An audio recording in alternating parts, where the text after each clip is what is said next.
Good evening, everyone.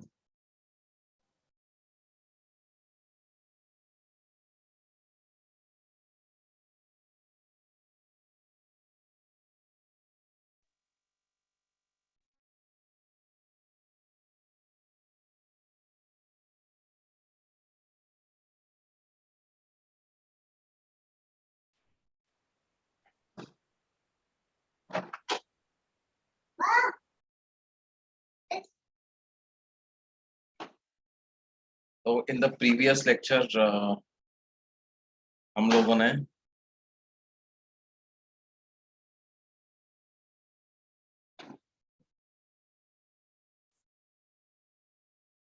Displacement method for determination of lens की बात करी थी बच्चों, है ना।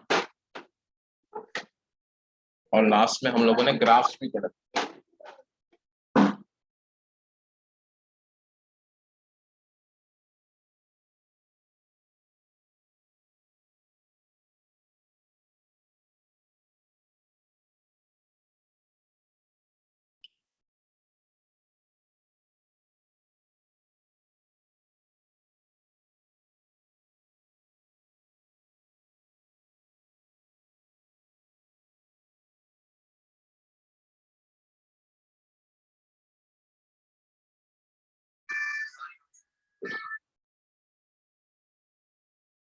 तो उसी को आगे बढ़ाते हैं अभी।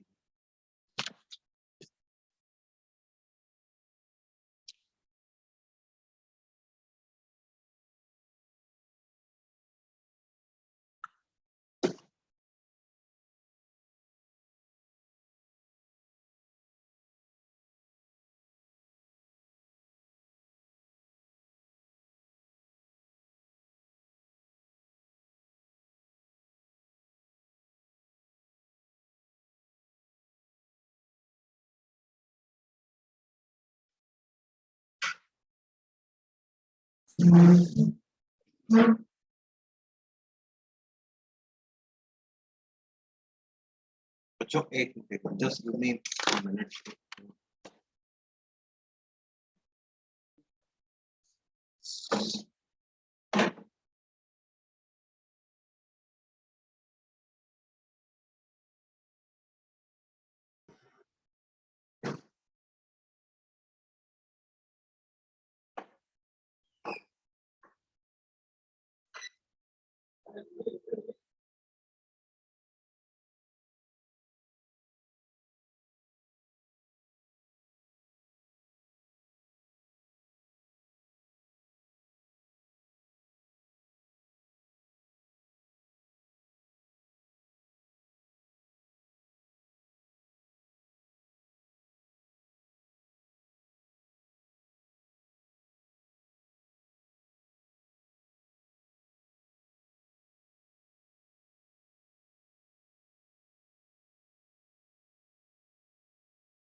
हाँ बच्चों,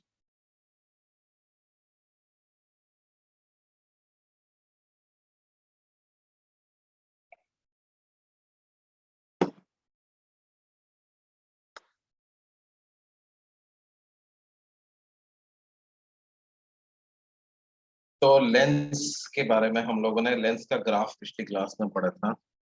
हाँ, देखो इस तरह का क्वेश्चन हम और करते हैं।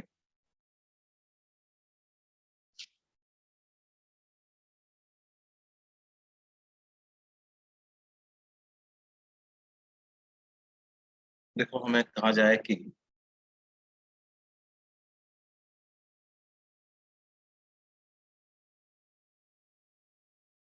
एक कॉन्वेक्स लेंस है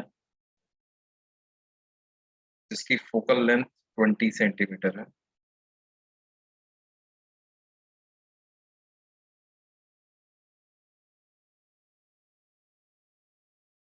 और इस ऑब्जेक्ट की प्रिंसिपल एक्सिस पर एक ऑब्जेक्ट रखा हुआ है which is at a distance of 10 centimeters from the lens,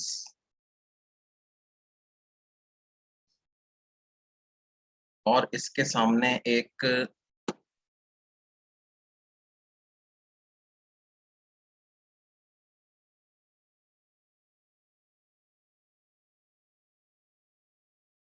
convex mirror रखा हुआ है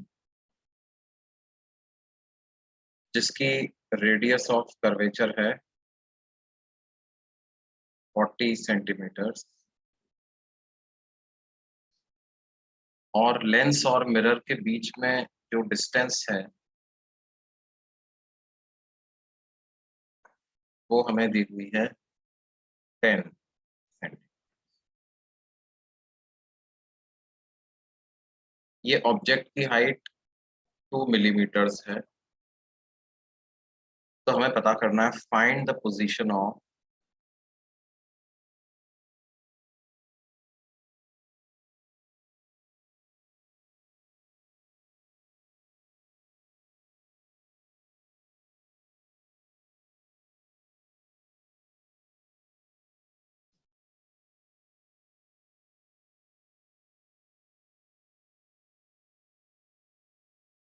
फाइनल इमेज फॉर्म।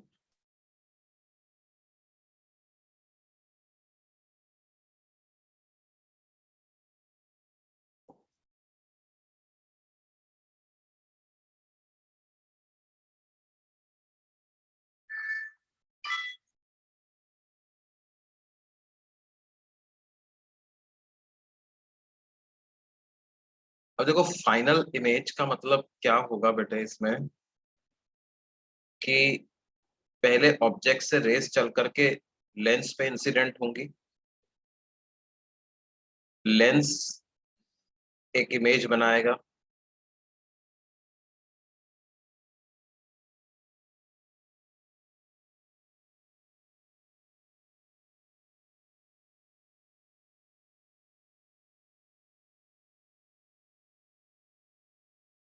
वो इमेज जो लेंस ने बनाई वो मिरर के लिए ऑब्जेक्ट का काम करेगी, मिरर उस इमेज की इमेज बनाएगा, फिर वो जो इमेज मिरर बनाएगा वो लेंस के लिए ऑब्जेक्ट का काम करेगा, राइट।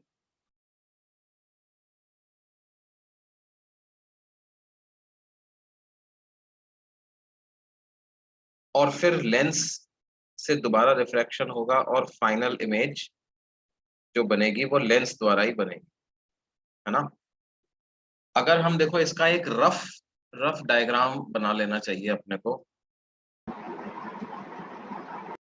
तो rough diagram will look something like this. Lens, this is mirror, object से रेज इंसिडेंट हुई लेंस पर,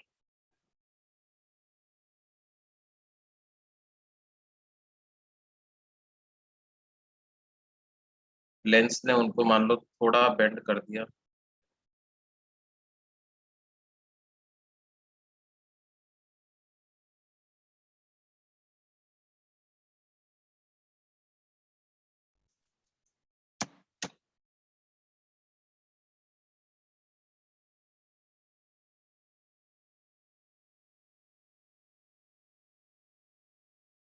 ये अभी ऐसा लग रहा है कि पीछे किसी पॉइंट से आ रही है, ये है ऑब्जेक्ट, वो पॉइंट हो जाएगा उस ऑब्जेक्ट की इमेज। तो मिरर के लिए तो ये इमेज ऑब्जेक्ट का काम कर रहा है, मिरर मान लो इन रेस को डाइवर्ज कर देता है ऐसे, तो अब ये रेज ऐसे पीछे से आते हुए लग रही है, मतलब मिरर ने इमेज यहाँ पे बना दी I2 पर। अब ये रेज वापस लेंस पर गिरेंगी, तो लेंस इस I2 की फिर से इमेज बनाएगा, अब वो कहाँ पे बनाएगा वो हमें फाइनल पता करनी है। एक बार लेंस से रिफ्रैक्शन हो गया फिर उसके बाद कुछ नहीं होगा, उसके बाद फिर वही फाइनल इमेज बनेगी, तो यहाँ जो I3 इमेज बनेगी that will be the final image, right. तो हम एक एक करके अप्लाई करते हैं, पहले हम अप्लाई करें first image formation by lens.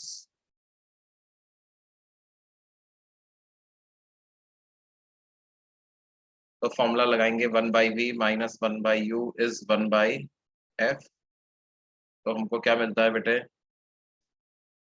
1/v minus 1/u, u की जगह मैं लिख सकता हूँ -10 और f की जगह लिख सकता हूँ 20। तो 1/v की वैल्यू आ जाएगी 1/20 माइनस 1/10, राइट। तो ये 20 था, 1 - 2 ऐसा आ जाएगा, तो v की वैल्यू क्या हो जाएगी, -20 सेंटीमीटर। ये नेगेटिव साइन क्या बता रहा है कि इमेज लेफ्ट साइड में ही बन रही है ना। और वो मैंने पहले से ही गेस कर लिया था, क्यों देखो, क्योंकि ये जो लेंस है इसका फोकस तो यहाँ कहीं पे है ना, 20 सेंटीमीटर पे है। तो फोकस और पोल के बीच में अगर ऑब्जेक्ट रखा हुआ है तो इमेज तो वर्चुअली बनेगी, right. 20 centimetre to the left of the lens, तो ये जो डिस्टेंस आई है this is 20 centimetre. Now this image will act as object for the mirror।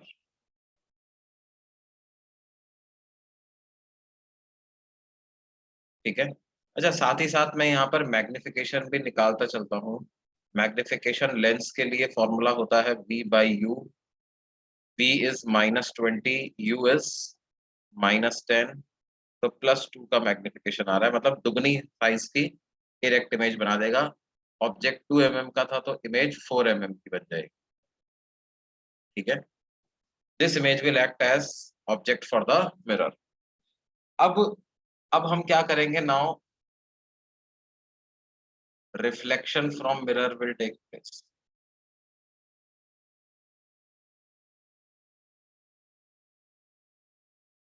है ना। अब मिरर से I1 की डिस्टेंस पता करो। मिरर से I1 की डिस्टेंस क्या हो जाएगी, लेंस से 20 है और लेंस और मिरर के बीच में 10 सेंटीमीटर डिस्टेंस है, तो 20 + 10 30 हो जाएगी। तो मिरर के लिए जब हम फॉर्मूला लिखाएंगे 1/v + 1/u = 1/f, तो क्या होगा, u की वैल्यू को क्या लिखेंगे बच्चों, u की वैल्यू को लिखेंगे -30 = 1/f।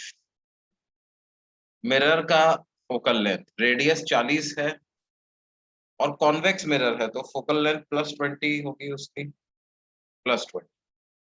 तो 1/v कितना आ जाएगा बेटे, 1/30 + 1/20, दैट इज 60। एलसीएम आ गया 2 + 3। तो v की क्या वैल्यू मिली बच्चों, v की वैल्यू वैल्यू मिली 60/5, दैट इज 12 सेंटीमीटर, है ना। तो 12 +12 आया, तो राइट साइड में इमेज बन रही है, राइट। मिरर से 12 सेंटीमीटर की दूरी पर इमेज बनती है। मैंने थोड़ा ज्यादा दूर बना दिया, लेकिन ये डिस्टेंस कितना है, 12 सेंटीमीटर। ये I2 हो गई। इसका मैग्निफिकेशन अगर लिखेंगे तो मिरर के मैग्निफिकेशन का फॉर्मूला -v/u होता है। -v की जगह रख देंगे 12 और u की जगह क्या रख देंगे, -30। तो ये प्लस आ जाएगा। और ये कितना आ रहा है बेटे, 2/5 का मैग्निफिकेशन आ रहा है। मतलब जो इस इमेज की हाइट होगी वो क्या होगी, दैट विल बी 2/5 × 4। तो 2/5 × 4 यानी कितना, 8/5 mm, 1.6 mm ये इसकी हाइट। ठीक है।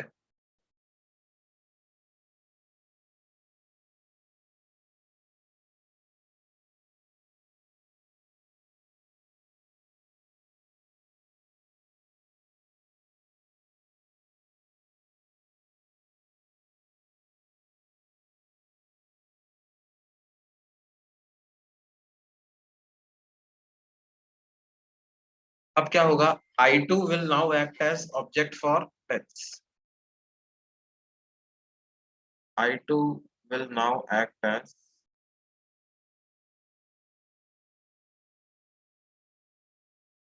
Object for the lens. अब देखो I2 की डिस्टेंस मिरर से कितनी आई है, 12 सेंटीमीटर, तो लेंस से कितनी हो जाएगी, 12 प्लस 10 यानी 22 centimetre, right. And it's distance from lens is,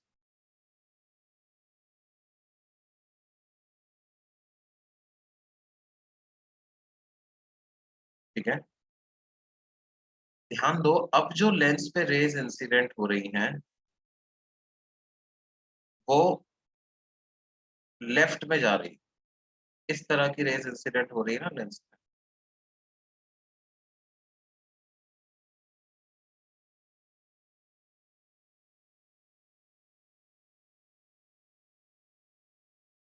वो रेज जो कि किसने रिफ्लेक्ट करी है, मिरर ने जिन रेज को रिफ्लेक्ट किया,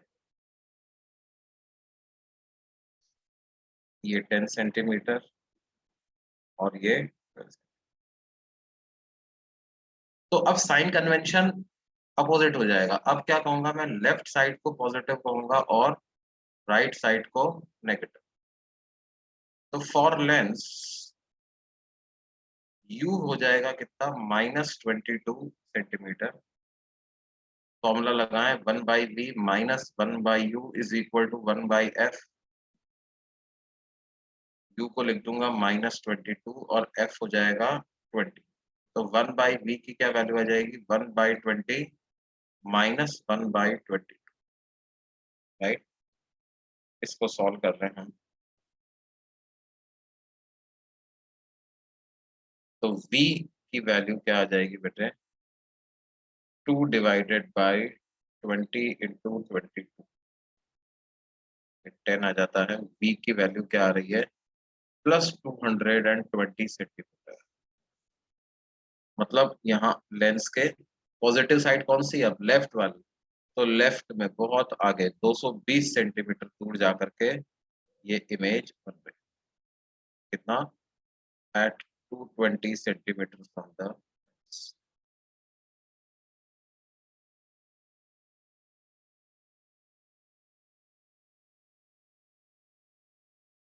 है ना।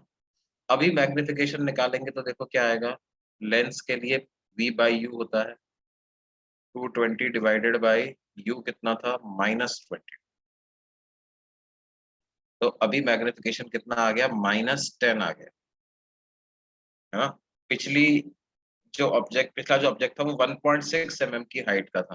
तो हाइट ऑफ फाइनल इमेज कितना हो जाएगा, जिसको अपन h3 भी बोल सकते हैं,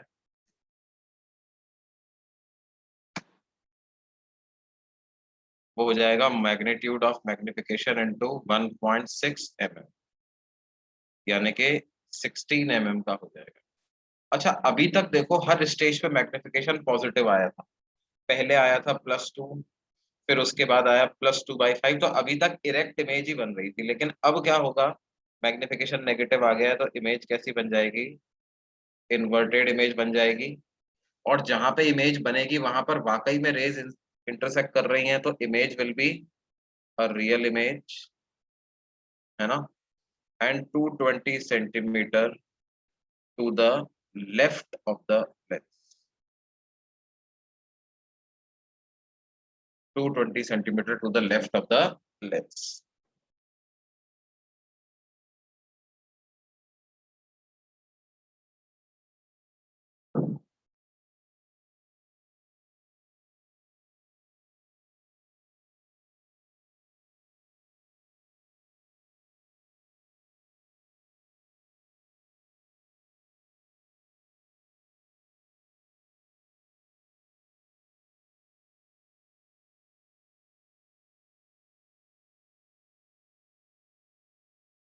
अभी आगे मिरर फिर से रिफ्लेक्ट नहीं करेगा क्या,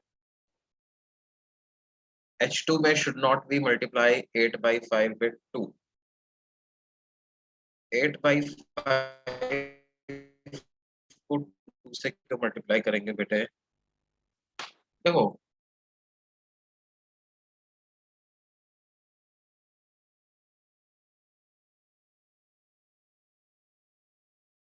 नहीं नहीं, 1/v 220 नहीं होगा, v ही होगा 220। 1/v नहीं होगा बेटे, देखो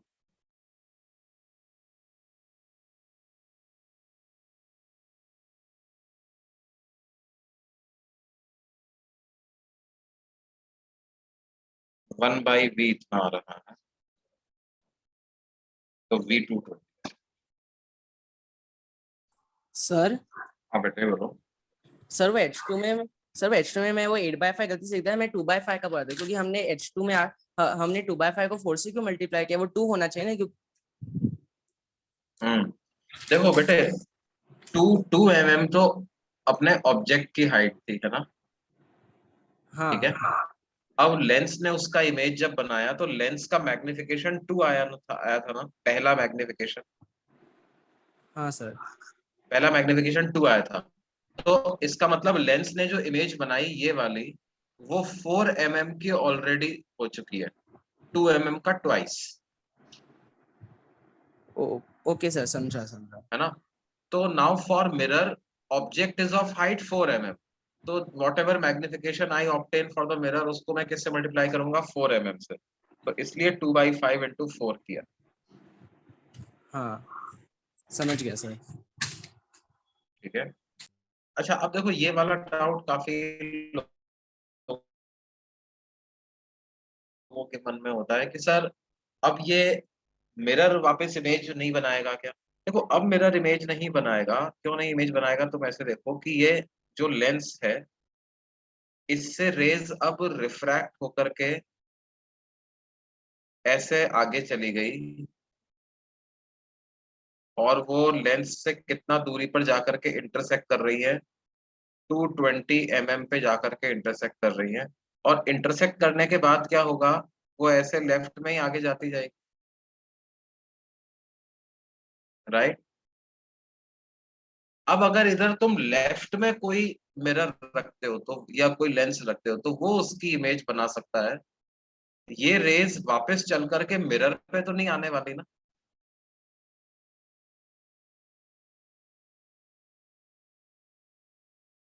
समझ में आई बात बेटे? ये जो मेरी फाइनल इमेज बनी है, ध्यान दो, ये इमेज क्या है? मतलब ये point of intersection of refracted rays ही तो है। तो अनटिल अनलेस मैं यहाँ पर कोई एक मिरर रखूं जो कि इन रेस की डायरेक्शन ऑफ ट्रेवलिंग को वापस चेंज करके इन रेस को राइट साइड में भेजे, तभी तो मिरर उनकी इमेज बनाएगा, I3 की। अब एक बार जो रेज लेंस ने रिफ्रैक्ट कर दी, वो तो अब लेफ्ट साइड में ही जाती जाएंगी ना। क्या वो रेज वापस मिरर पे इंसिडेंट हो पाएंगी कभी? अब वो मिरर पे इंसिडेंट नहीं हो पाएंगी, तो अब मिरर उनको फिर से रिफ्लेक्ट नहीं करेगा। अब मिरर के दोबारा इमेज बनाने की जरूरत नहीं है अपने। ये जो I3 बनी है, यही फाइनल इमेज।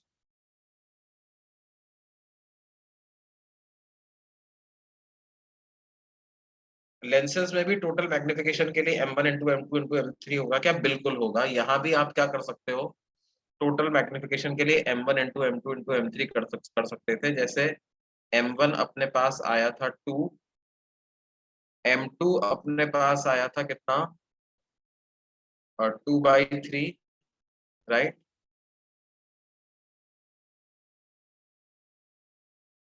सॉरी, 2/5। M2 आया था कितना? 2/5। और M3 जो आया है, वो आया है -10। तो M टोटल को आप क्या लिख सकते हो? 2 × 2/5 × 10 × तो ये कितना हो जाएगा बेटे? 5 2 × 10, 2 × 2 × 2 8। तो -8 ओवरऑल मैग्निफिकेशन हो जाएगा। ये माइनस साइन तो क्या बता रहा है? इन्वर्टेड इमेज बनेगी। और इसका जो मैग्नीट्यूड होगा 8, वो किसके रेशो के बराबर होगा? जो फाइनल इमेज बनी है H3 divided by height of object के बराबर होगा।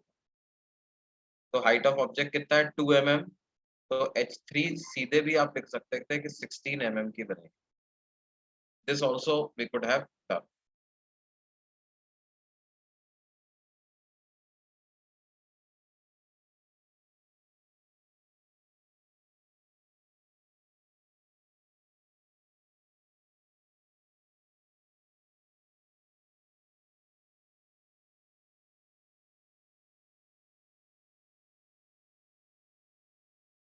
ठीक है, इस तरह से बच्चों क्या है, मल्टीपल रिफ्लेक्शन से इमेज फॉर्मेशन कर सकते हैं।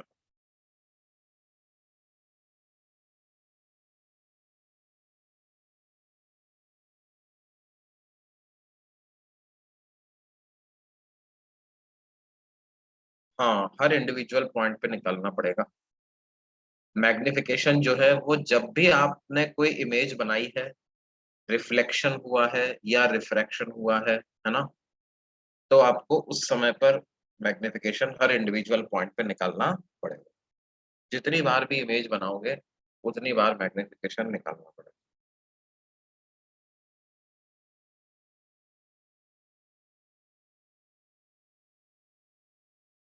इसका कोई शॉर्टकट नहीं है ना।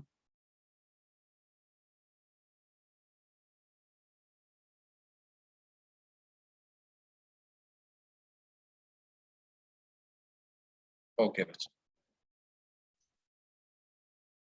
अब देखो लेंस के केस में भी हमको एक चीज जरूर ध्यान रखनी है कि अगर मान लो किसी लेंस पर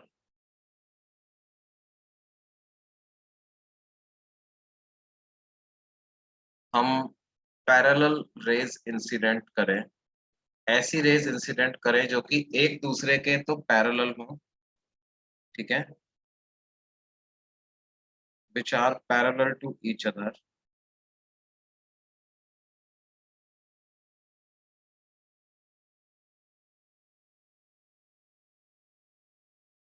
but they are not parallel to principal axis।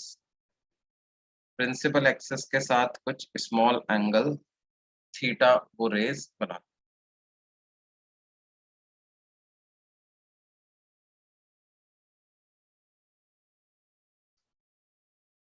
ठीक है, इस तरह की रेज। तो इन रेज को ये कहाँ पे फोकस करेगा, ये हमें समझना।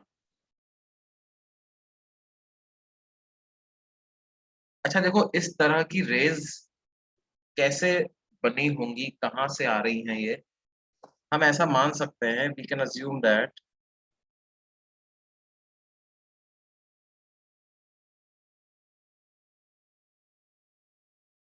There is a point object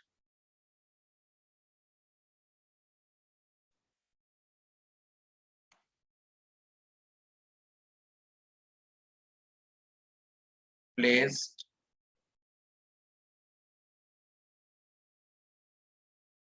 some distance above the principal axis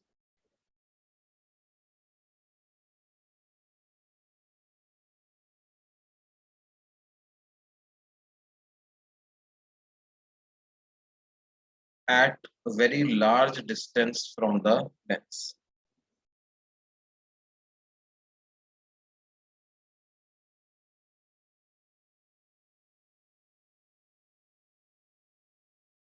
देखो बहुत दूर पॉइंट से आती हुई रेज जो है ना, वो अपने को ऐसा ही लगेगा हमेशा कि वो पैरेलल आ रही है। देखो किस तरह से, लेट्स से कि यहाँ पर कोई पॉइंट है ना, मैं एक दूसरी सिचुएशन में बता रहा हूँ, यहाँ कोई पॉइंट, ये पॉइंट, इस पॉइंट से कई सारी रेज निकल करके आगे पहुंचती है, मान लो इस तरह की रेज, एक रे ऐसी, एक रे इस तरह,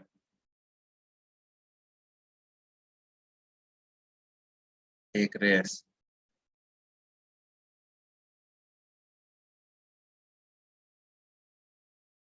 ठीक है।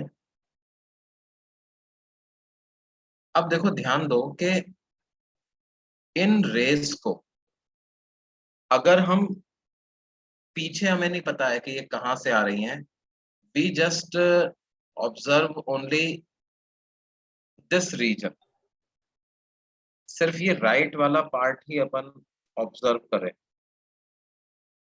इतना पार्ट, तो क्या हमको ऐसा लगेगा क्या कि ये रेस जो है वो पैरेलल रेस चल रही,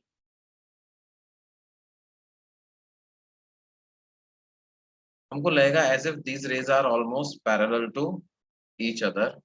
ना तुम देखो इसको इस तरह से, मान लो इधर वाले पार्ट को मैं गायब कर दूं अगर,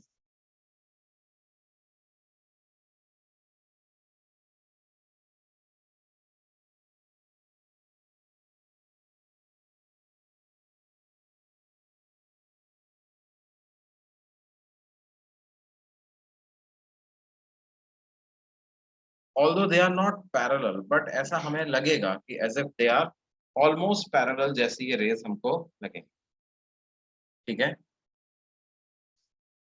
तो जब भी हमें दिया गया है कि ऐसी पैरेलल रेस हैं, तो हम ऐसा इमेजिन कर सकते हैं कि इधर पीछे बहुत कोई, मतलब बहुत दूर पर, है ना, इधर पीछे की तरफ क्या है, बहुत दूर, एट वेरी लार्ज डिस्टेंस कोई पॉइंट ऑब्जेक्ट रखा हुआ है और उससे आने वाली रेज इस तरह की हो। ये बात समझ में आती है बेटे? We can assume that there is a point object placed some distance above the principal axis at very large distance from the lens, है ना। अब देखो उसका basically, and we have to just find, and to find point of intersection of these rays after reflection,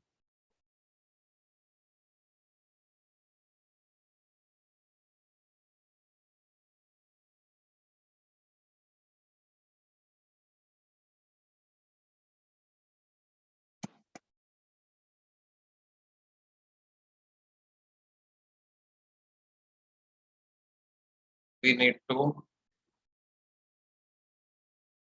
find the image of such an object। ठीक है, ये बात इसी के कंटिन्यूएशन में लिख रहे हैं।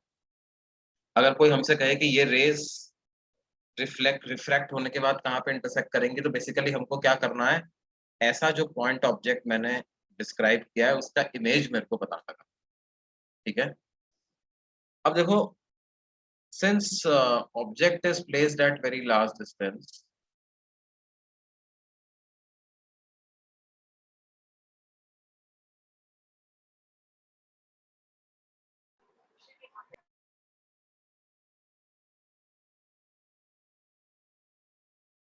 u को हम माइनस इंफिनिटी पहुंचा सकते हैं, तो 1/b minus 1/u equal to 1/f लिखोगे, तो v की वैल्यू जो है वो तो f आ जाएगी।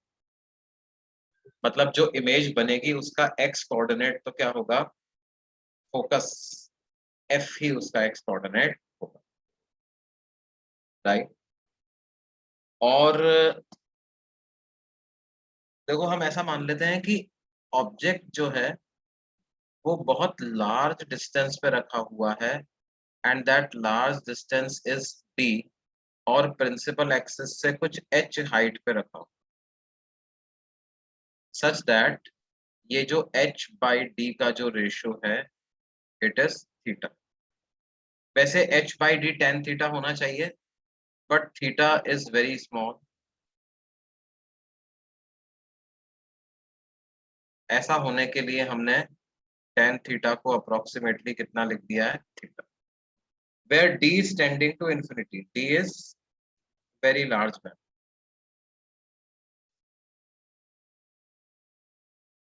ऐसे केस में मैग्निफिकेशन को हम क्या लिख देंगे बेटे, मैग्निफिकेशन को मैं लिख दूंगा mod v by mod u, ऐसा मैग्निफिकेशन हो जाएगा।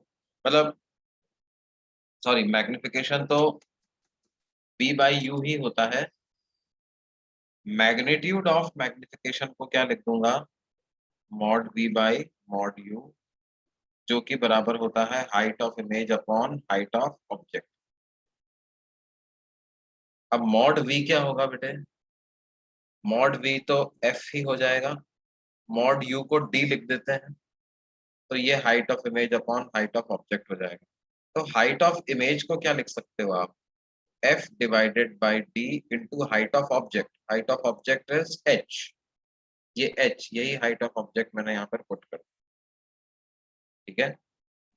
अच्छा, एक बात और, मैग्निफिकेशन नेगेटिव होगा ना। अगर v बाई यू के फॉर्मूले से देखें तो v तो f के बराबर आ गया है, u माइनस d रखेंगे तो मैग्निफिकेशन इज नेगेटिव। इसका मतलब ऑब्जेक्ट प्रिंसिपल एक्सिस के ऊपर है तो इमेज प्रिंसिपल एक्सिस के नीचे बनेगी, और प्रिंसिपल एक्सिस से कितना डिस्टेंस पे बनेगी, F H by D distance पे बनेगी। ये एच बाई डी जो है वो देखो, यहाँ से एच बाई डी को अपन थीटा लिख सकते हैं, तो मैं बोल सकता हूँ कि हाइट ऑफ इमेज क्या आएगी, एफ थीटा। इसका मतलब क्या बेटा, इसका मतलब ये है, मान लो यहाँ कहीं पे अगर इस मिरर का फोकस है, ये डिस्टेंस एफ है, तो यहाँ से एफ थीटा डिस्टेंस नीचे, ये क्या होगा, सारी की सारी रेज कन्वर्ज हो जाएंगी।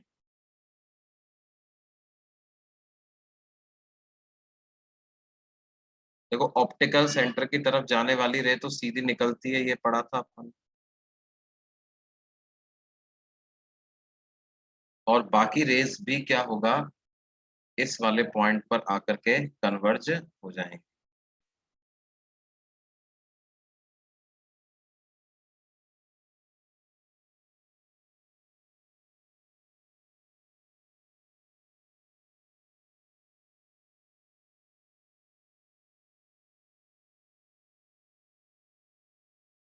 कितना डिस्टेंस नीचे कन्वर्ज हो जाएंगे बच्चों, एफ थीटा डिस्टेंस नीचे ये रेज भी कन्वर्ज, फोकस से एफ थीटा डिस्टेंस नीचे ये rays converge. Is it clear?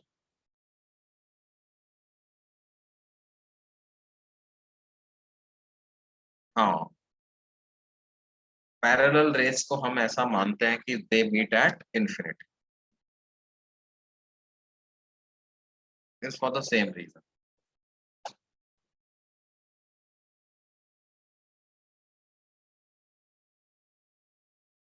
ठीक है, तो अब ये क्या है ना, ये चीज हमें एज ए रिजल्ट की फॉर्म में याद रखनी है। कैसे कि अगर एक लेंस पर जिसकी फोकल लेंथ एफ है, कई सारी पैरेलल रेज इंसिडेंट होती हैं,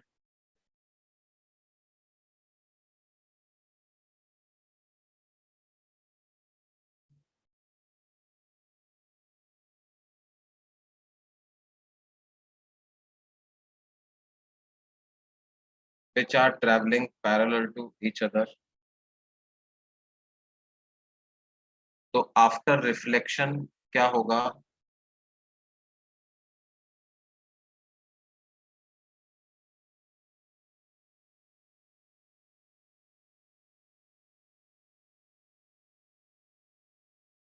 ये सारी की सारी रेज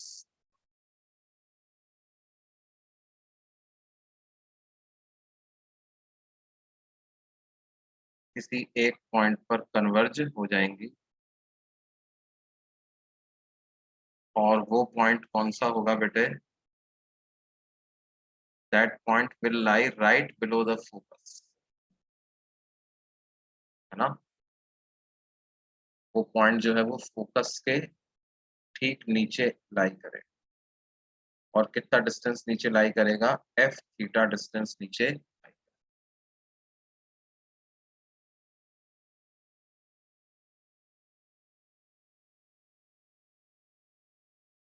हाँ, थीटा छोटा जरूर होना चाहिए, theta must be a small angle.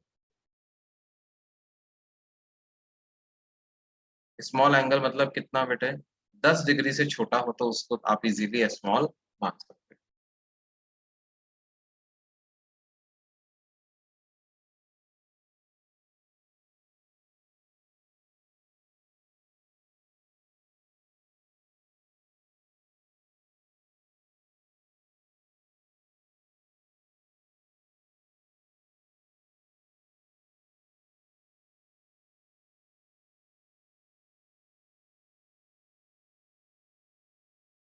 Ten degree से तो छोटा होना ही है।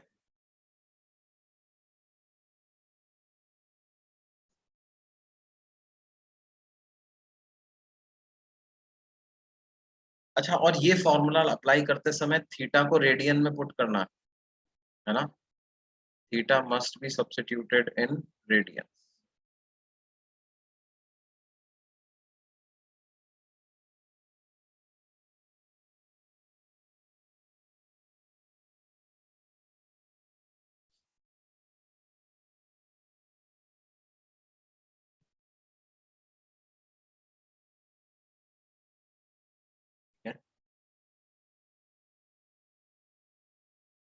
अच्छा, पावर ऑफ ए लेंस हमने डिस्कस कर लिया था क्या बच्चों? पावर ऑफ ए लेंस का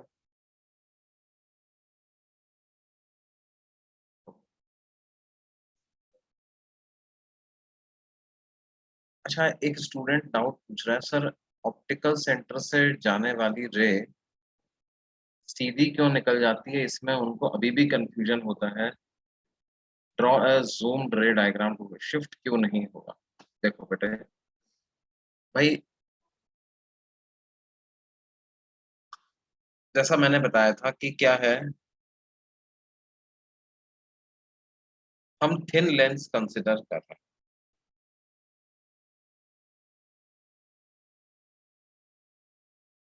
जो लेंस अपन कंसिडर कर रहे हैं वो कैसा है? That is a thin lens.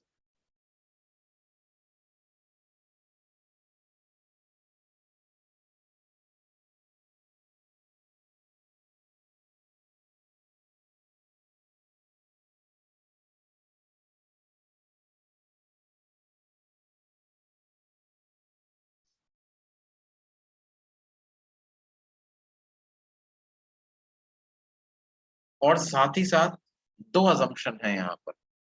Thin lens and angle of incidence is very small.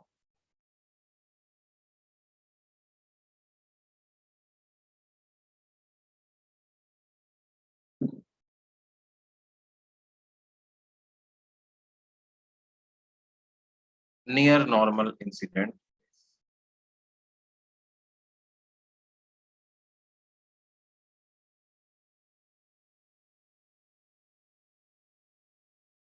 ठीक है, now consider such a ray which is directed towards the optical center,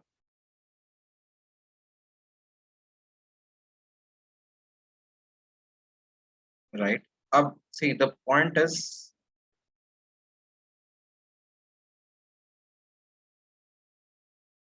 क्योंकि हमें एंगल ऑफ इंसिडेंस छोटा ही कंसिडर करना है, तो इस तरह का डायग्राम अपन कर।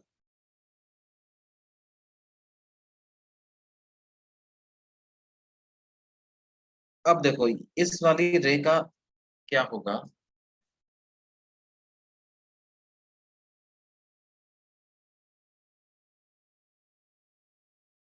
अभी ऐसा करता हूँ मैं, थोड़ी देर के लिए एंगल ऑफ इंसिडेंस बड़ा ले लेता हूँ, है ना? And then probably we will, मैंने रे को ऐसा कर, देखो ऐसा कर दिया तो एंगल ऑफ इंसिडेंस बड़ा हो जाता है। ठीक है, अब ये इसका जो एक्चुअल पॉइंट ऑफ इंसिडेंस है वो कौन सा वाला है बेटे? वो ये वाला पॉइंट। ठीक है, यहाँ पे इंसिडेंट, इस वाले पॉइंट पे अगर मैं नॉर्मल ड्रॉ करूंगा तो वो कैसा बनेगा? देखो ये जो सरफेस है इसका सेंटर ऑफ कर्वेचर यहाँ कहीं पे, तो if I draw normal at this point, that normal will look something like this.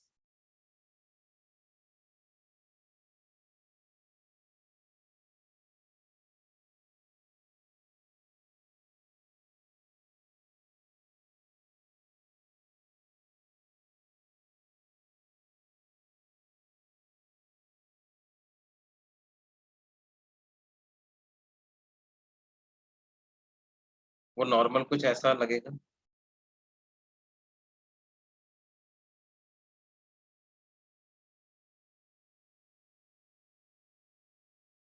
ठीक है, इसको चाहो तो और आगे एक्सटेंड करो, it will look something like.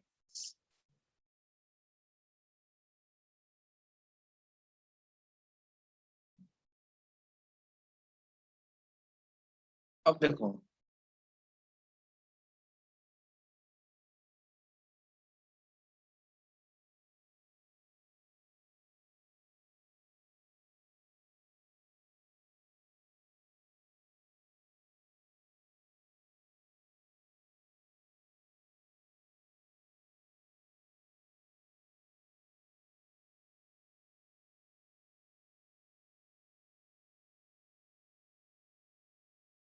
इसका एंगल ऑफ इंसिडेंस इस सरफेस के लिए ये वाला एंगल होगा ना, this will be the angle of incidence,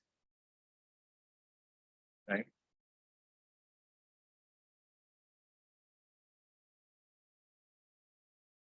ये एंगल ऑफ इंसिडेंस है। क्या ये एंगल अप्रोक्सीमेटली इस वाले एंगल के बराबर ही होगा? क्योंकि ये जो नॉर्मल है ना, नॉर्मल इज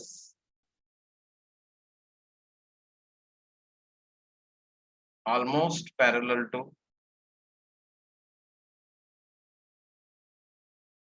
प्रिंसिपल एक्सिस। ये हमें डायग्राम से भी दिख रहा है, नॉर्मल जो है वो प्रिंसिपल एक्सिस के ऑलमोस्ट पैरेलल ही तो है। अब ये जो रे हमने इधर बनाई है, इस रे का या इस वाले पॉइंट ऑनवर्ड्स ये क्या होगा, it will enter the lens. Lens को ये एंटर करता है, लेंस को एंटर करेगी तो क्या होगा, देखो ये जो छोटा सा पार्ट इनसाइड द लेंस दिख रहा है, यहां से पास नहीं होगी, ऐसे नहीं जाएगी, it will slightly bend towards the normal, ठीक है, it will slightly bend towards the, थोड़ा ऐसे चलिए, मान लो यहाँ पर कुछ एंगल बना, let's say that is angle of refraction, वो एंगल ऑफ रिफ्रैक्शन हो गया, राइट। अब मुझे क्या करना है, ये सेकंड सरफेस मतलब इस वाले पॉइंट पर, ये जो पॉइंट है इस पॉइंट पर नॉर्मल ड्रॉ करना। और नॉर्मल कैसे ड्रॉ करूंगा भाई, इस वाली सरफेस का सेंटर ऑफ कर्वेचर यहाँ कहीं पे होगा, उस सेंटर को मुझे इस वाले पॉइंट से ज्वाइन करना पड़ेगा, तो मेरे को वो अगले वाले सरफेस पर नॉर्मल मिलेगा, तो इसको इस पॉइंट से ज्वाइन कर दो।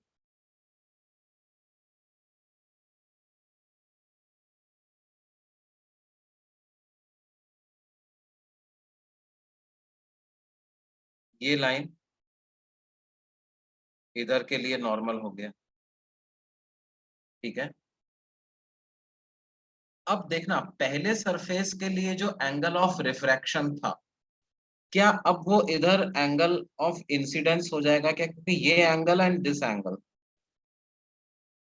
these two angles will almost be parallel, equal to each other because these two lines are almost parallel, तो इस वजह से ये दो एंगल एक दूसरे के बराबर ही होंगे। अब यहाँ आई एंगल पे इंसिडेंट हुआ, आर एंगल पे एंटर किया, आर एंगल पे इंसिडेंट हुआ, तो उधर वापस आई एंगल पे ही बाहर निकलेगा, तो क्या होगा, इस वाली लाइन के पैरेलल ही ये बाहर निकलेगा, मतलब ये रे और ये रे एक दूसरे के पैरेलल, क्योंकि इधर एंगल फिर से कितना बन जाएगा, आई। अब देखो, तुम कह रहे हो सब शिफ्ट होगा, तो शिफ्ट होगा, लेकिन what will be that shift, वो शिफ्ट कुछ इतना सा होगा, वेरी स्मॉल शिफ्ट, क्योंकि वो शिफ्ट इस थिकनेस के ही तो प्रोपोर्शनल है। ऐसी कंडीशन में हम शिफ्ट का क्या फॉर्मूला लिखते हैं, T sine I minus R upon cos R. यहाँ पर जो लेंस की थिकनेस है वो मैं नेग्लिजिबल मान रहा हूँ ना, थिन लेंस मान के चल रहा हूँ, तो इस वजह से ये shift is also tending to zero because thickness of the lens is tending to. तो इसका मतलब क्या होगा, दोनों बातें प्रूव कर दी मैंने, इंसिडेंट रे एंड इमर्जेंट रे, they are parallel to each other, and not only parallel but the shift is also zero,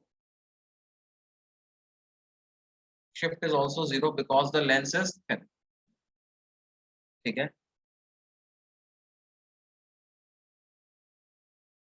तो ये बात समझ में आई बेटे, ये कौन डाउट पूछ रहा था उसको, ये चीज अब समझ, अब थोड़ा क्लियर हुआ कि क्यों हम ऐसा बोल देते हैं कि ऑप्टिकल सेंटर की तरफ जो रे डायरेक्टेड है वो सीधी निकल जाती है।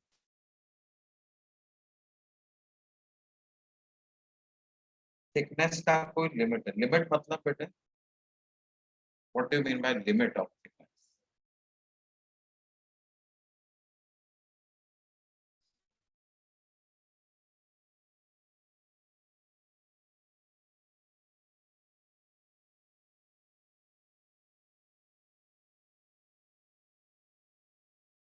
देखो, जब हम बोलते हैं कि स्मॉल है तो स्मॉल से हमारा मतलब क्या है? Small in comparison to what? Small in comparison to radius of curvature, small in comparison to the object distance from the surface, है ना? तो ऐसे केसेस में क्या है, हम ये मान सकते हैं कि अगर रेशियो ऑफ 10 है ना, तो इट इज रीजनेबली स्मॉल। तो हमारा अप्रोक्सीमेशन जो है वो आपको करेक्ट रिजल्ट देता है। ठीक है, देखो यहाँ पर जो हम जितने भी ये फॉर्मूले हमने ड्राइव किए हैं, चाहे वो स्फेरिकल सरफेस से रिफ्रैक्शन का फॉर्मूला हो, चाहे लेंस फॉर्मूला हो, चाहे मिरर के लिए फॉर्मूला हो, तो वो सारे के सारे फॉर्मूले क्या है, नियर नॉर्मल इंसिडेंट रेस के लिए लगते हैं, है ना? तो obviously there is some level of approximation जो कि अपन यूज करके रिजल्ट पता लगाते हैं। अब बात वही होगी कि जितना ज्यादा रियल लाइफ सिचुएशन हमारे अप्रोक्सीमेशन के क्लोज होगी, उतना ही करेक्ट रिजल्ट हमको मिलेगा। मतलब प्रैक्टिकली जो इमेज फॉर्म हो रही होगी, that will match with our calculations, right? ऐसा हो। हाँ, देखो, पावर से रिलेटेड क्वेश्चंस अपन ने नहीं किए थे लास्ट क्लास में, उसकी बात कर लेते हैं। जैसे मान लो हमसे कहा जाए कि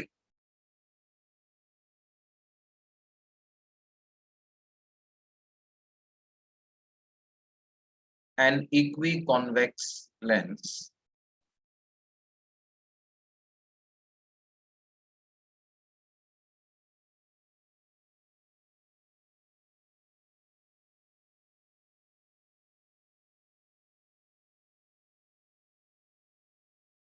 has a power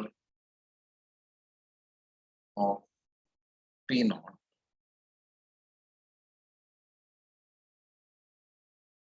if the lens is cut into two equal halves along a line which is perpendicular to principal axis.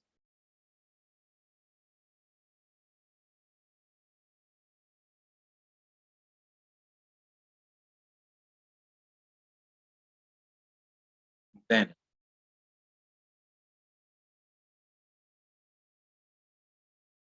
find the power of each half.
तो बेटे इसको कैसे सॉल्व करेंगे?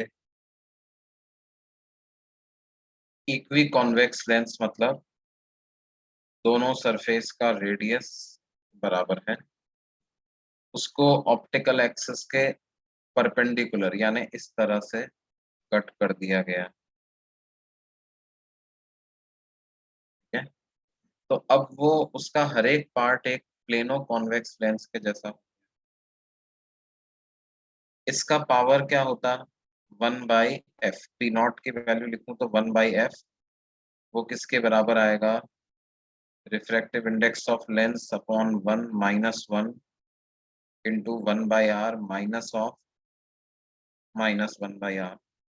तो ये आएगा refractive index of lens -1 into 2/r। ये P not के बराबर। इस वाले का अगर पावर लिखूंगा तो वो क्या आएगा, 1/f refractive index of lens upon 1 - 1 into 1/r -1/∞। तो ये ऐसा, जैसा कि हम देख पा रहे हैं, P जो है वो P नॉट बाई, पावर जो है वो क्या है, ओरिजिनल लेंस की पावर का आधा ही पावर है। बिल्कुल सही।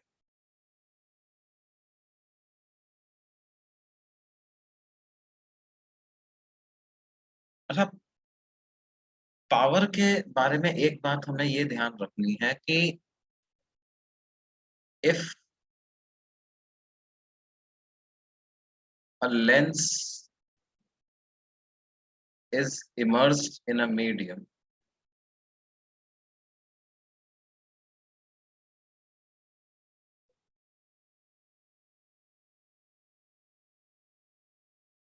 then the power of that lens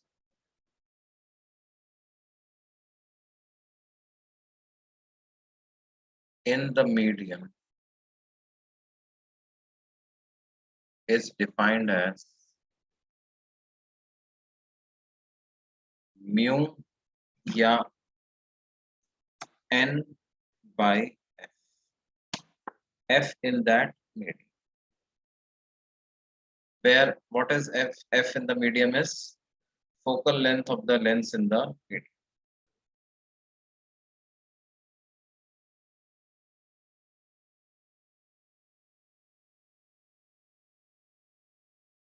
मतलब आपको सिंपली ऐसा नहीं करना है कि सिर्फ आप क्या कर दो, उस मीडियम में फोकल लेंथ निकालो और उसका रेसिप्रोकल कर दो, साथ में मीडियम के रिफ्रैक्टिव इंडेक्स से भी मल्टीप्लाई करना होगा। इस तरह से उसकी पावर को हम डिफाइन करते हैं। जैसे देखो, हमसे कहा जाए कि एक लेंस है सा और उसका तो रिफ्रैक्टिव इंडेक्स 3/2 है और वो 4/3 रिफ्रैक्टिव इंडेक्स के मीडियम में इमर्स।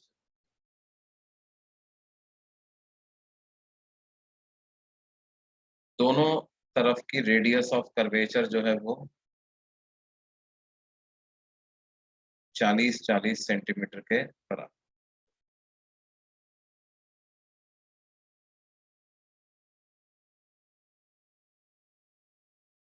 तो हमें पता लगाना है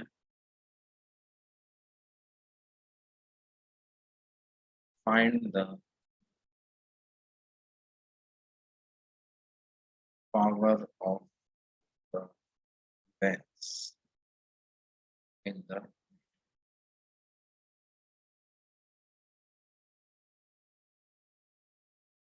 या simply power of the lens.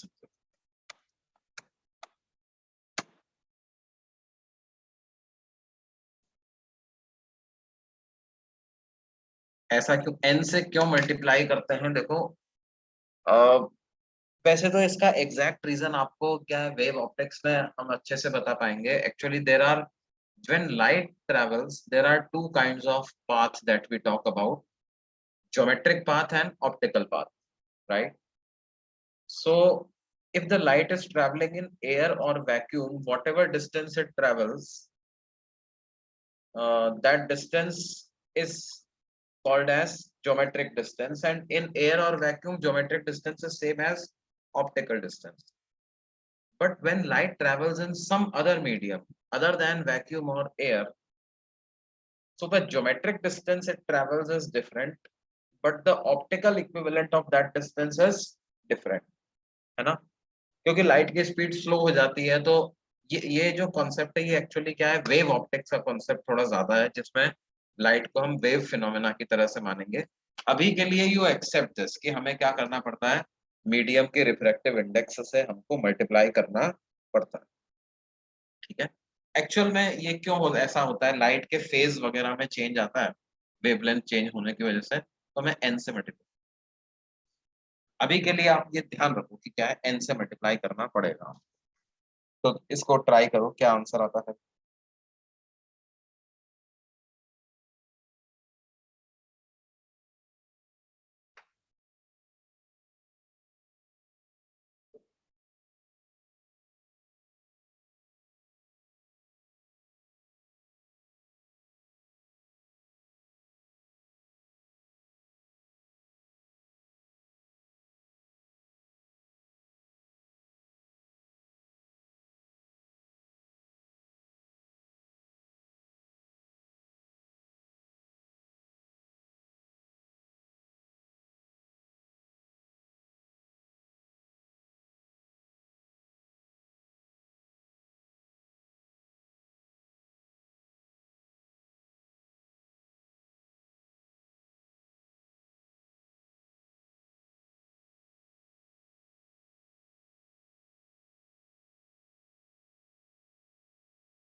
Zero point eight three D ऐसा कुछ आंसर आया।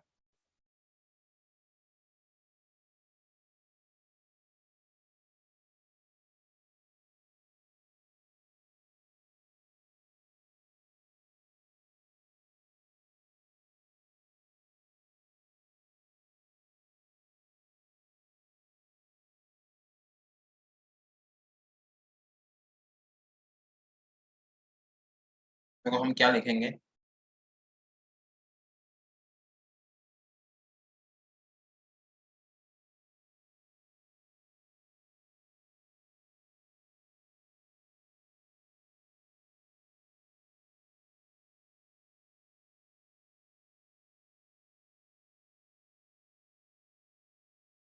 Refractive index of lens upon refractive index of surroundings minus one into one by R one minus one by R to,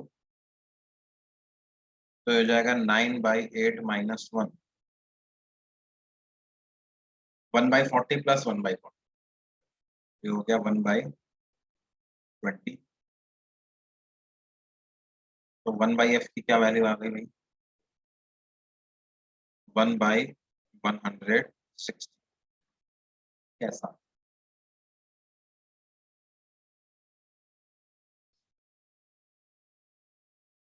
अब इसको metre में convert कर लो आप,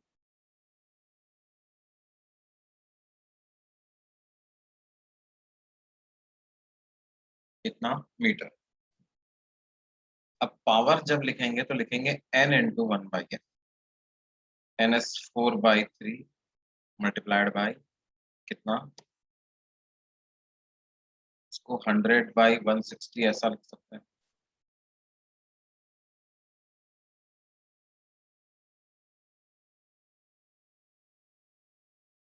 तो ये वैल्यू क्या आ जाएगी बच्चों, 5/6, कितना, प्लस 5/6 डायोमीटर।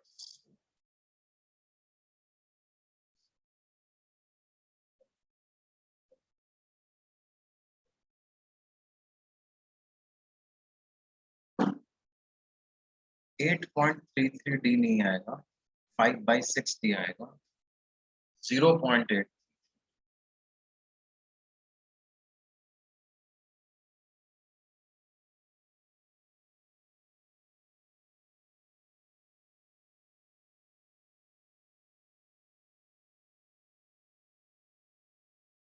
ठीक है बच्चों, अब देखो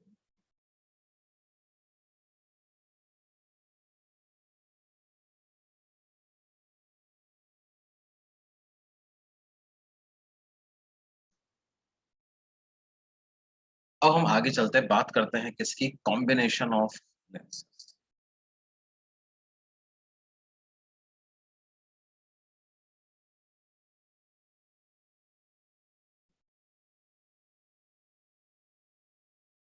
कॉम्बिनेशन ऑफ लेंसेज का मतलब क्या है, देखो अगर हमारे पास कुछ ऐसा हो जाए कि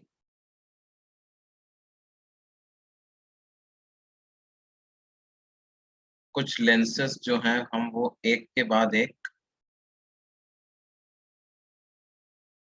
ऐसे इस तरह से स्टिक करके रखते हैं,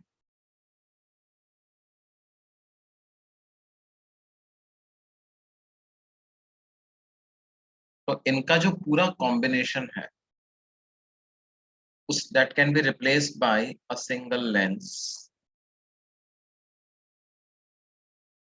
जिसकी फोकल लेंथ को अगर मैं एफ इक्विवेलेंट कहूँ और यहाँ पर 3 लेंसेज हैं और focal length f1 f2 and f3, तो 1 बाई एफ इक्विवेलेंट का क्या फॉर्मूला होगा बेटे, 1 by f1 plus 1 by f2 plus 1 by f।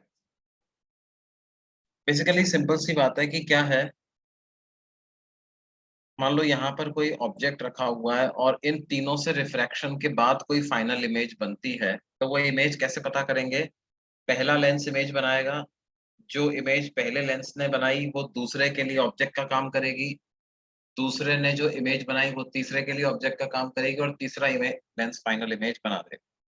तो हम क्या लिखेंगे, फॉर लेंस 1 अगर मैं बात करूं तो मैं लिखूंगा 1 बाई वी, मान लो उसने V1 पे बनाई तो 1 by V minus 1 by U equal to 1 by F, उसको F1 लिख देते हैं।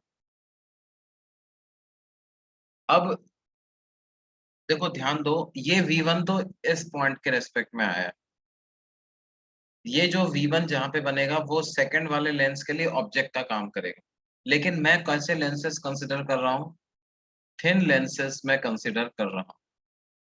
इसका मतलब क्या है, जो कोऑर्डिनेट फर्स्ट लेंस के रिस्पेक्ट में होगा उसी को as it is second lens के रिस्पेक्ट में भी मैं यूज कर लूंगा।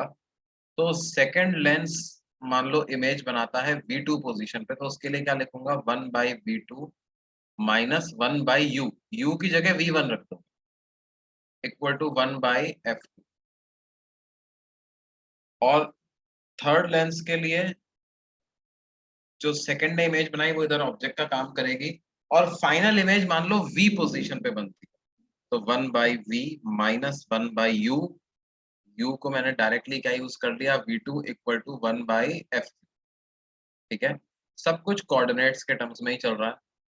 अब हमको क्या करना है, हमें तो फाइनल V से मतलब है, V2 V1 तो कैंसिल करना चाहते हैं अपन, तो ऐड करना है, add these three equations 1 plus 2 plus, तो पहली इक्वेशन में प्लस 1 बाई V1 आ रहा है, दूसरे में माइनस 1 बाई V1 आ रहा है, तो 1 बाई V1 से माइनस 1 बाई V1 कैंसिल हो जाएगा। फिर सेकंड में 1 बाई V2 आ रहा है, दूसरे में माइनस 1 बाई V2 आ रहा है, वो भी कैंसिल हो जाएगा, तो हमारे पास फाइनली क्या एक्सप्रेशन बन जाएगा, 1 by V minus 1 by U equal to 1 by F1 plus 1 by F2 plus 1 by F। इसको मैं ऐसे भी समझ सकता हूँ कि 1 by V minus 1 by equal to 1 by F equivalent, तीन लेंस नहीं है, एक ही लेंस है जिसकी फोकल लेंथ इतनी है, तो वो भी वही काम कर देगा जो ये तीनों मिलकर के कर रहे हैं। या इक्विवेलेंट पावर को कैसे लिख सकते हैं, P1 plus P2 plus,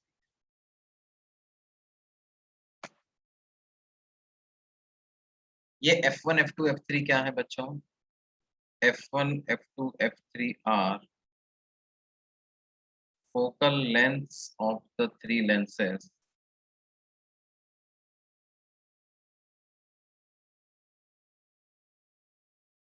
in the medium in which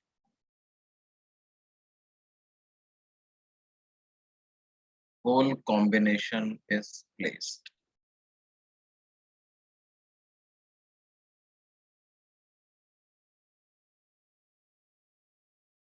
मतलब यहाँ पर कोई मीडियम होगा ना, उस मीडियम में हमने ये सबकी फोकल लेंथ निकाली। इन सबका refractive index n1 n2 n3 अलग अलग हो सकता है। तो जैसे 1/f1 अगर लिखना होगा तो क्या लिखेंगे, n1/ns -1 इंटू 1/r1 -1/r2, इस तरह से 1/f1 1/f2 1/f3 को कैलकुलेट करें।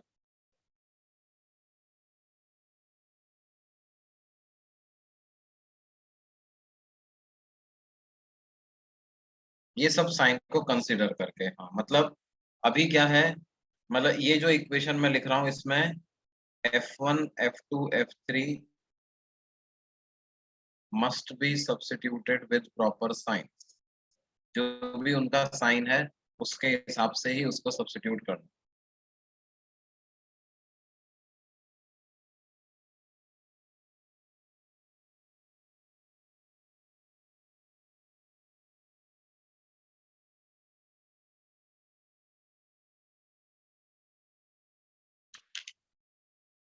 वॉट एवर देयर साइन है उसके हिसाब से ही हमें उसको सब्स्टिट्यूट करना है।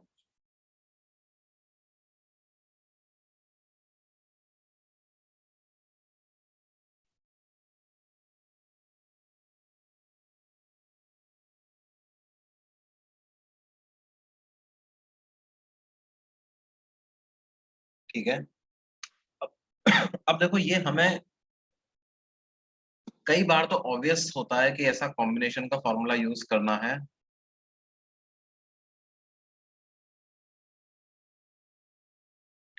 पावर कैलकुलेट करने के लिए, हाँ पावर कैलकुलेट करने के लिए तो आपको n से तो मल्टीप्लाई करना है।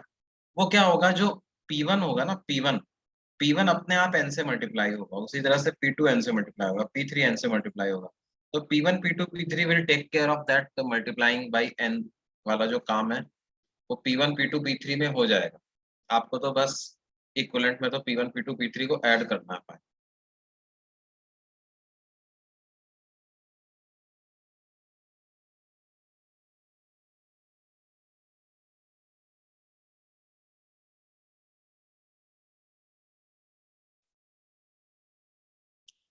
1/f इक्विवेलेंट 0 हुआ तो इसका मतलब क्या है,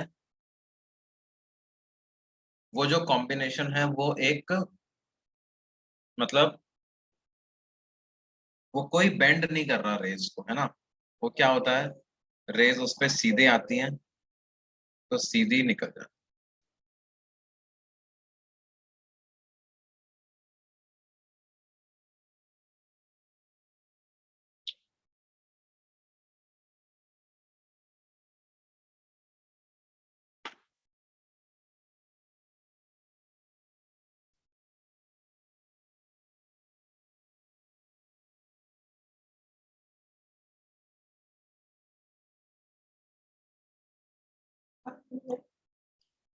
गैप बिटवीन लेंसेज नेग्लिजिबल,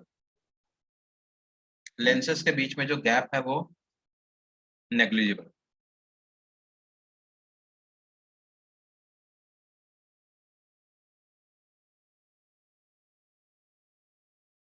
ठीक है, there is a negligible gap between the lenses. अगर 0 हो तो बहुत अच्छा। और look at the situation like this, देखो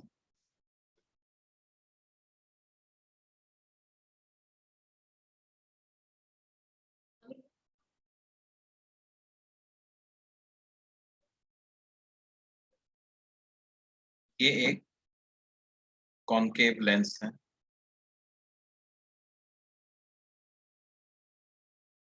और ये ऐसा ग्लास से मिलता है, और ये जो इसका कर्व्ड पार्ट है, इस कर्व्ड पार्ट पे क्या किया मैंने, एक लिक्विड फिल कर दिया।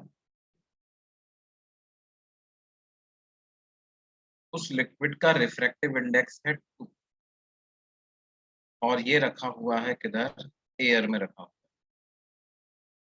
ठीक है,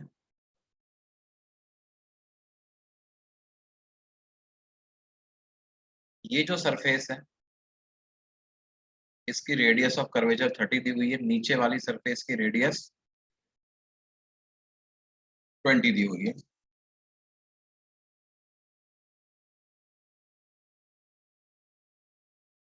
ऊपर हमसे पूछा है, क्या पूछा है कि अगर हमने इस तरह के सिस्टम पर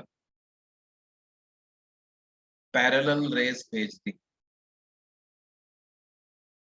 तो वो रिफ्रैक्शन के बाद कहाँ पे इंटरसेक्ट करेंगे, इससे बाहर निकलने के बाद कहाँ पे इंटरसेक्ट करेंगे।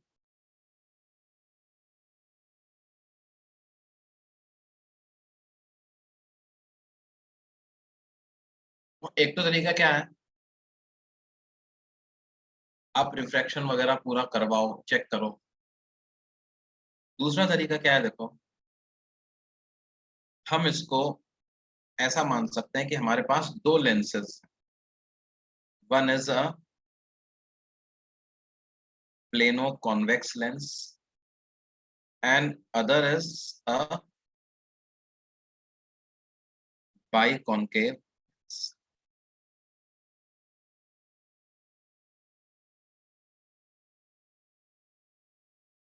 एक प्लेनो कॉन्वेक्स लेंस है और दूसरा क्या है, बाइकॉन्केव।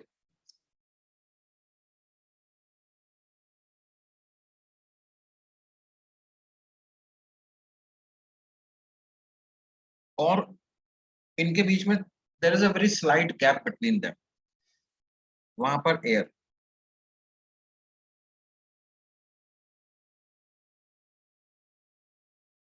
कुछ लोग कहेंगे अरे सर लेकिन एक्चुअल पोजीशन में तो ऐसा नहीं है, एक्चुअल पोजीशन में तो ये लिक्विड के बाद सीधे ग्लास चालू हो रहा है, आपने तो इधर लिक्विड मान लिया, फिर लिक्विड के बाद एयर और फिर ग्लास माना। देखो ऐसा मैंने ये ये दोनों बाउंड्रीज एक दूसरे के पैरेलल है, राइट। तो ऐसा थिन पैरेलल बाउंड्री वाला अगर कोई मैं बीच में इंट्रोड्यूस करता भी हूं तो वो ओवरऑल इमेज फॉर्मेशन को अफेक्ट नहीं करेगा, राइट। थिन पैरेलल बाउंड्रीज से अगर अपन सेपरेट कर भी दे, मतलब मैंने क्या माना है कि ये वाला जो सरफेस है इसका रेडियस 30 सेंटीमीटर है और इधर वाले का भी 30 सेंटीमीटर। तो ऐसा तुम थिन पैरेलल बाउंड्री वाला सेपरेशन क्रिएट कर सकते हो, उससे इमेज फॉर्मेशन पर कोई फर्क नहीं पड़ेगा, ठीक है। ऊपर वाले लेंस की फोकल लेंथ f1 मान लेते हैं, नीचे वाले की f2 मान लेते हैं। तो 1/f1 कितना होगा पहले वो कैलकुलेट कर लेता हूं, तो वो हो जाएगा 2/1 - 1 इंटू 1/r1 - 1/r। तो ये कितना हो जाएगा, 2 - 1 is 1, तो 1/30 ही ये हो जाएगा। 1/f2 को क्या लिखेंगे, वो हो जाएगा 3/2/1 - 1 इंटू 1/-30 -1 कितना बेटे, +20, ठीक है। इस वाले के लिए -30 और नीचे वाले के लिए +20। रेज ऐसे आती हुई मान रहा हूँ, रेज ऐसे आती हुई मान रहा हूँ, इसका मतलब downward direction is positive and upward direction is negative. तो ये क्या हो जाएगा, 3/2 - 1 का मतलब 1/2, और यहाँ से एक माइनस साइन कॉमन आ गया, 60, और इधर आ जाएगा कितना, 3 + 2, 2 + 3 होगा, तो 1/f2 आ जाएगा कितना, -1/20। अब 1/f इक्विवेलेंट हमको लिखना है, तो वो हो जाएगा 1/f1 + 1/f2, मतलब 1/30 - 1/24। 120 हम एलसीएम ले सकते हैं, 4 - 5 ऐसा आ जाएगा, यानी एफ इक्विवेलेंट की क्या वैल्यू आ गई बेटे, -120। तो इसका मतलब क्या है, that means whole combination is acting like a diverging lens of focal length कितना 120 सेंटीमीटर। अभी माइनस क्यों हटा दिया, क्योंकि मैंने माइनस के लिए डाइवर्जिंग बोल दिया इसको, राइट। तो इसलिए अभी मैं खाली न्यूमेरिकल वैल्यू बना, और अगर डाइवर्जिंग लेंस है तो डाइवर्जिंग लेंस तो क्या करता है, पैरेलल आने वाली रेस को डाइवर्ज कर देता है। तो इस पूरे कॉम्बिनेशन पे जब रेज इंसिडेंट होंगी तो ये फाइनली क्या करेगा, उनको डाइवर्ज कर देगा, और ऐसे डाइवर्ज कर देगा कि वो एक्सटेंड करने पर पीछे 120 सेंटीमीटर पर इंटरसेक्ट कर रही।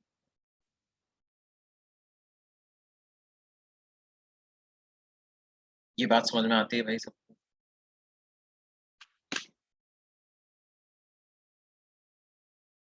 ये मानने की जरूरत क्यों है भाई? अगर आप ये नहीं मानोगे तो देखो सिचुएशन थोड़ी सी, आपकी कैलकुलेशन बहुत बढ़ जाएगी, है ना, मतलब it will become slightly cumbersome. कैसा? पहले सरफेस से आप रेस को सीधा जाते हुए, देखो इसका ऑल्टरनेट क्या था, है ना, इक्विवेलेंट के अलावा विदाउट इक्विवेलेंट इसको कैसे सॉल्व करते हैं? विदाउट इक्विवेलेंट फोकल लेंथ इसका सॉल्यूशन क्या होता है? देखो वो जो आपका प्लेन सरफेस था वहां से तो रेस सीधी निकल जाती,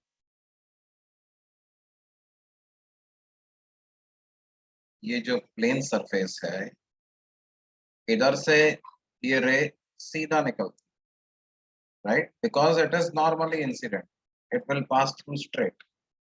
Now it will undergo refraction from spherical surface.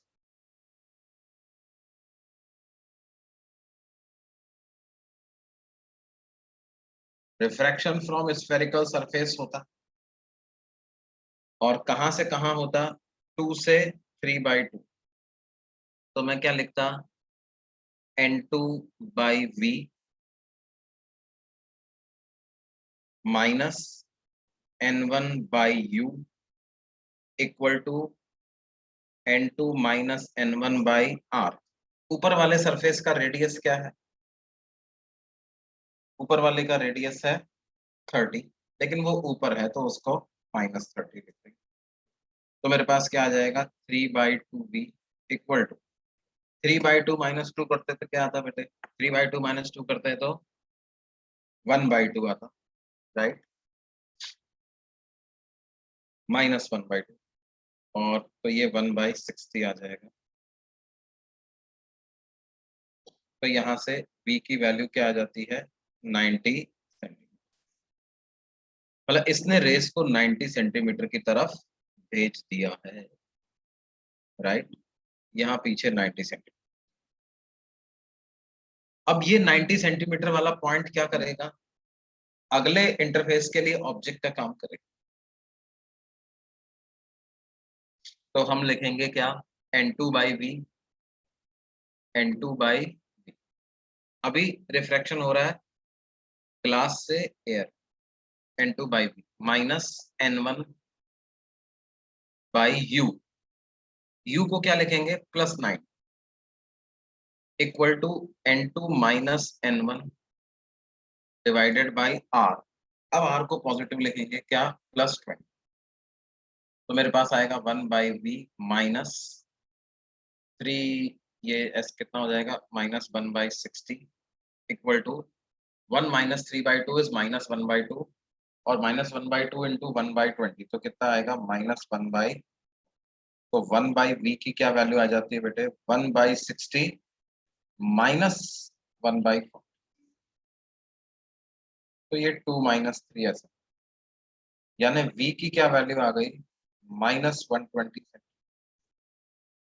Finally image कहाँ बन रही है, -120, मतलब फाइनली इसने रेस को ऐसे डाइवर्ज कर दिया है कि वो पीछे जा करके 120 सेंटीमीटर पे, और हमने जब इक्विवेलेंट से किया था तब भी हमारा आंसर क्या आया था, -120 आया। यही रिजल्ट हमने यहाँ पे तुम्हें,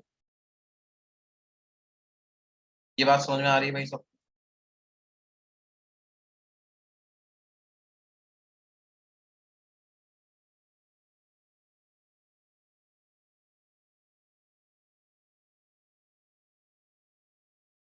ठीक है, देखो एयर, बीच में एयर गैप हमने क्यों इंट्रोड्यूस किया? तो एयर गैप अगर आप इंट्रोड्यूस नहीं करते तो यहाँ पर आप देखो, हमने अपर वाले लेंस, हमने कहा था ये लेंस फॉर्मूला जब हम लिख रहे हैं तो लिखते हैं NL/NS-1 into 1/R1 - 1/R2, right? तो इसमें हम मानते हैं कि लेंस के दोनों तरफ NS रिफ्रैक्टिव इंडेक्स है। यहाँ पर क्या है, जब मैंने इसको एक प्लेनो कॉन्वेक्स लेंस और कॉन्केव लेंस में ब्रेक किया तो ऐसा डाउट लोगों के मन में आ सकता है, सर ये प्लेनो कॉन्वेक्स लेंस के एक तरफ तो एयर है और दूसरी तरफ 3/2 है, तो प्लेनो कॉन्वेक्स के लिए आप ये वाला फॉर्मूला कैसे लगा रहे हो? इसके तो दोनों तरफ सेम मीडियम है ही नहीं। तो वो प्लेनो कॉन्वेक्स के दोनों तरफ मीडियम को सेम बनाने के लिए हमको ये थिन गैप वाला आइडिया लगाना पड़ा। ये बात समझ में आ रही है भाई?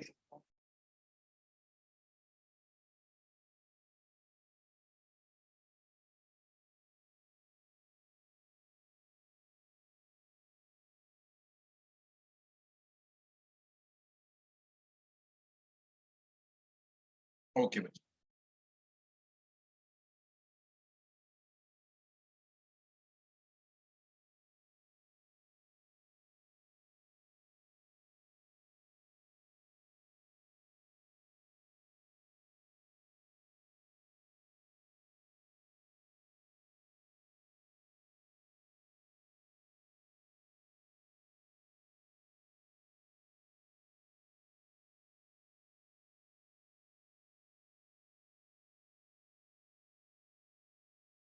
बेटा फोकल लेंथ क्या है?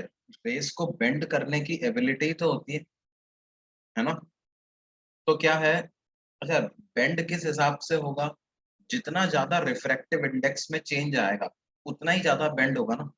जैसे तुम ऐसे सोचो कि ग्लास से एयर में रे जा रही, तो ग्लास से एयर में रे जाएगी तो 3/2 से 1 में जाएगी, तो डेविएशन उसके हिसाब से होगा। अगर मान लो ग्लास से वाटर में रे जा रही है तो चेंज ऑफ रिफ्रैक्टिव इंडेक्स ज्यादा नहीं हो रहा, 1.5 था पहले, बाद में 1.33 हो गया, तो 1.5 से 1 होने में ज्यादा डेविएशन होगा, और 1.5 से 4/3 होने में उतना ज्यादा डेविएशन नहीं होगा। डेविएशन, देखो ध्यान दो कि जैसे 3/2 रिफ्रैक्टिव इंडेक्स का लेंस है और एयर में रखा हुआ है, ठीक है, तो ये वाला लेंस क्या होगा, रेस, पैरेलल आने वाली रेस को ज्यादा बेंड करेगा। लेकिन अगर सेम इसी लेंस को मैं वाटर में रख दूं तो क्या होगा, इसकी रेस को बेंड करने की एबिलिटी कम हो जाएगी, बिकॉज नाउ वाटर और 3/2 में रिफ्रैक्टिव इंडेक्स में ज्यादा डिफरेंस नहीं है, ये 1.5 है, ये 1.33 है, दे आर ऑलमोस्ट सेम, तो rays will not bend by much. क्या होगा, थोड़ी सी बेंड होंगी, थोड़ी सी ही अगर बेंड होंगी तो बहुत आगे जा करके मिलेंगी, ठीक है। तो इस केस में क्या कहते हैं, फोकल लेंथ अगर f है तो यहाँ फोकल लेंथ लगभग कितना हो जाता है, 4f हो जाता है, क्योंकि इधर तो आएगा सिर्फ 3/2 - 1, 1/R1 - 1/R2 का फैक्टर, 3/2 - 1 तो 1/2 होगा, और यहाँ पे कितना आएगा, 3/2/4/3 -1 इंटू 1/1। तो ये वैल्यू क्या हो जाएगी बेटे, 9/8 - 1, यानी 1/8 इंटू 1/R1 -1, ठीक है। तो क्या हो गया, 1/f जो है वो मेरा 1/4 हो गया, या फोकल लेंथ 4 टाइम्स हो गई। यहाँ फोकल लेंथ f थी तो यहाँ पे फोकल लेंथ कितनी आएगी, 4f, क्योंकि अब ये रेस को एज पर स्नेल्स लॉ उतना नहीं बेंड कर रहा है जितना कि पहले वाले केस में बेंड कर रहा था, जबकि लेंस कहाँ पे प्लेस्ड था, एयर में।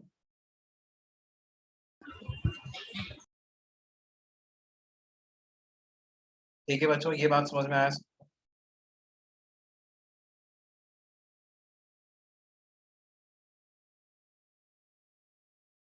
ठीक है, मतलब लेंस और बाहर वाले मीडियम का रिफ्रैक्टिव इंडेक्स जितना सिमिलर होगा ना, उतना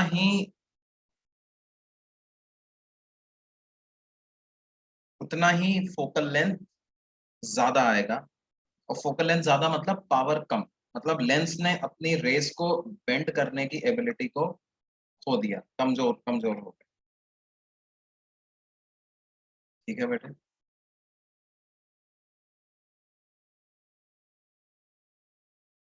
आज तुमने बहुत डाउट पूछे हैं।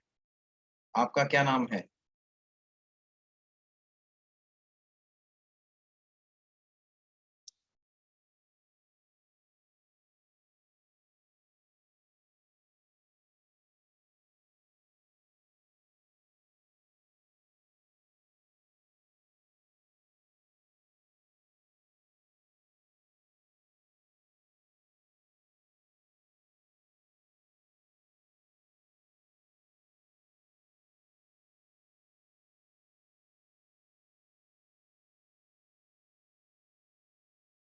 ठीक है चलो, अच्छा है, पूरी क्लास को उससे बेनिफिट हो गया, थोड़ा डाउट पूछ के तुमने क्लियर कर दिया।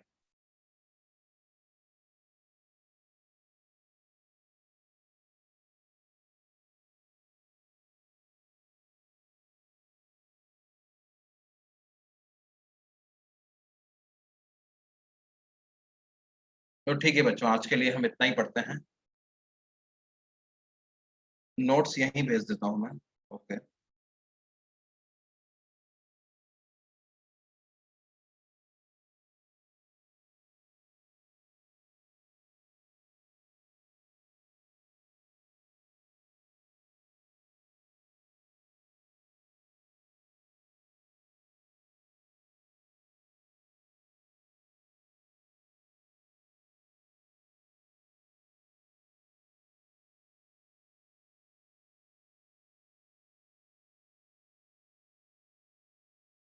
जस्ट वेट अ मिनट, मैं नोट्स भेज ही रहा हूँ।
नोट्स भेज दिया मैंने, मिल गया? ओके। ओके बच्चों, बाय, थैंक यू।